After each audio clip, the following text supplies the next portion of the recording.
All right, so we moved inside. Now, this episode here should show us how long I will be talking about an episode without the opener. So let's see. I'm curious on how long I'll be talking about each of these episodes. So this kind of maybe be a little bit of a gauge here. So we got episode 2, Deep Throat. That fucking name, man. Deep Throat. Come on, guys. You're just asking for me to make fun of that shit. I mean, so juvenile. All right. So these little like military police that are in the beginning here are raiding this house and trying to find this guy. I don't know if they just hired extras on that day just to come in and raid the place, but holy shit, do these guys not know how to handle weapons or raid a house in the slightest. Like, it's really funny. When I was watching, I was like, these guys have no idea how to hold guns. They have no idea how to do any of this stuff. It was really funny in a way. It just shows you the difference, because I'm so used to watching television now. I'm so used to watching movies now where they try in a lot of shows, not all of them, but in a lot of shows, to have such authenticity to everything basically. But like police raids and military stuff and all that, they're like really training with weapons, and they're like, look at John Wick or something. You remember that video? It was viral with Keanu Reeves, and he was down there practicing with real guns and how amazing he got with them. Like, there's such an attention now to detail and those kinds of things. It's funny to go back and to watch shows in the 90s when it was just like, hey, as long as they're wearing the outfits and they're holding the guns, that's how they are. It's like, no, that's not. It's that is not realistic in the slightest. Anyways, I just thought that was really funny. We get the real iconic opening here, because it's episode 2, so we get to see Mark Snow's amazing theme song here. Seth Green is in this episode. It's cool to see him as a young lad. Mulder is told to drop this case from Deep Throat, who becomes a reoccurring character for a little bit here. I have Scully is hot as fuck here written down, of course. I'm probably going to write that on every single note I have for every season, so you're probably going to get sick of that. You probably already are. But Jesus Christ, you're probably going to hear it. Mulder is being followed and tapped. His line is being tapped, so he doesn't want to talk to Scully about it on there. I feel like Mulder could have probably played that off a little bit better. Like, he's really clearly conveying that he's being tapped. Like, the way he says that, anyone who like is listening in is gonna be like, oh, we're our cover's blown. He knows we're here, whatever. So I feel like he could have been much more cool about that. Like, hey Scully, I'm really tired. Like, I'm just gonna get to bed. Like, I'll talk to you about this tomorrow. Like, whatever. Like, he's like, I don't want to talk about it on this line. It's like, well, duh. Now they know you know. Maybe he wanted them to know, but I just thought that was kind of funny. They go to this diner where the woman who's running the place is telling him like her little detailed accounts and showing him the picture that she took. So Scully calls him a sucker because he buys the picture, and then he comes out and he's like, got directions to the freaking Air Force base that ain't even on your map, sucker. Well, getting back at her there. I thought that was cute. And then so Scully's, of course, the skeptic in every episode, so she's sitting out there like, what is this waste of time? Did you bring me out here to chase UFOs? I'm curious on how many episodes in a row we're going to go through before we get out of UFO territory. Probably be the next one. I don't remember, but I know that this show primarily focuses on UFOs. That's like its bread and butter. But yeah, 2 episodes in a row. We got aliens so far. But he goes and he wakes Scully up and he's like, check this out. And there's these 2 lights in the sky that are maneuvering in ways that are impossible for planes to maneuver. And she, of course, equates it to that they are laser beams being shot into the sky. Why they'd be practicing such a thing, I have no idea. But it's a logical conclusion to draw because it's the only thing that makes sense from what we know. And then when they go up like into the clouds and like the clouds actually react to them,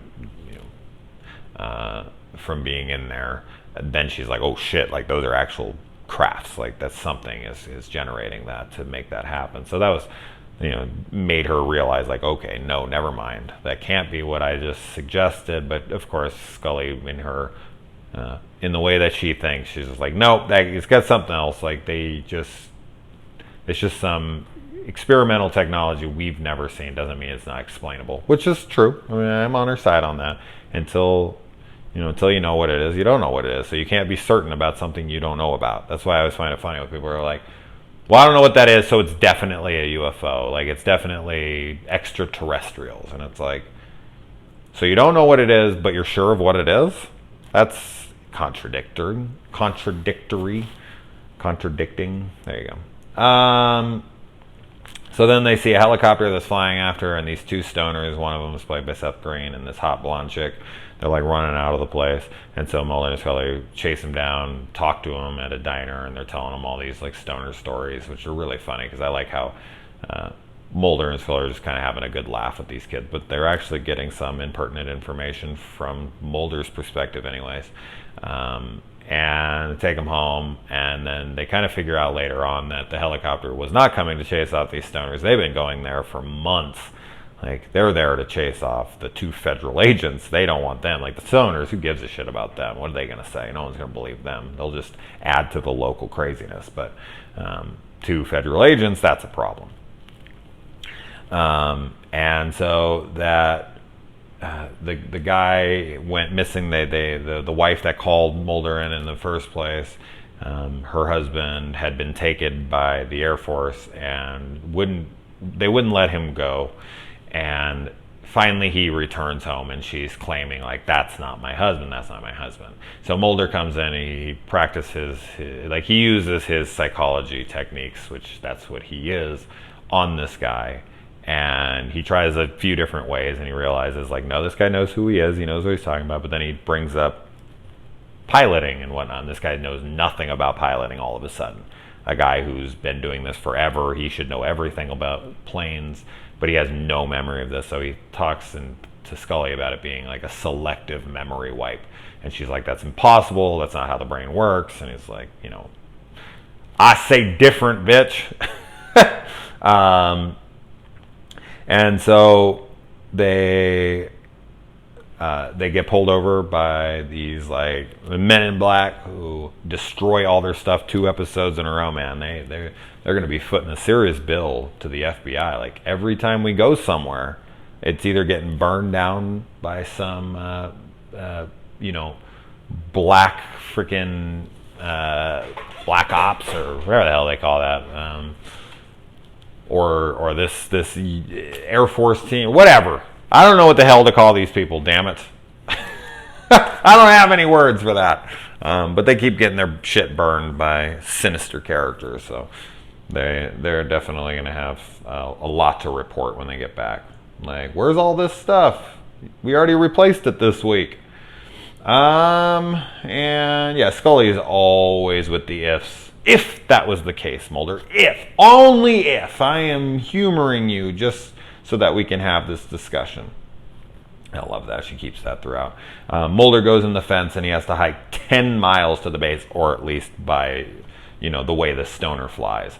And he sees a flying saucer. He gets to see one right there. I don't know if it's like technology that the United States made from alien technology from the Roswell crash or whatever, but he sees one, and then his memory is wiped because Scully has this guy at her door, and he comes up, and Scully immediately hears something on the radio, and she is just quick to it. She's like, oh hell no. She jumps in his car, and he's like, excuse me. He tries to play it real cool, like, what are you doing? Like, what's going on? And she like looks in, sees Air Force security or whatever, and a gun. And he's like, okay, like, let's, you shouldn't be here. And she holds him hostage and is like, get me Mulder back right now, you son of a bitch. And she trades him, like, at gunpoint. Like, Scully is not fucking around. And I like how the guy turns around and he's like, you're the ones that acted inappropriately. Like, what we're doing here needs to be secret.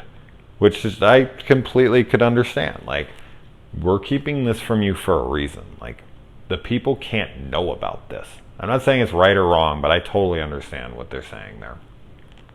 And yeah, so his memory's erased, and they go back, and the Deep Throat comes and talks to him, and he asks him, like, have they been around? Like, are they here? And he's like, Mulder, they've been here for a long, long time. So Mulder kind of gets his confirmation from this guy.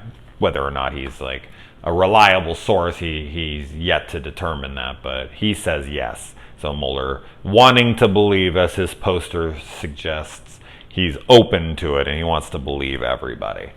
Anybody who has a crazy story, Fox Mulder is the person to go to because he's the person who's going to listen to your shit. So yeah, that was fun.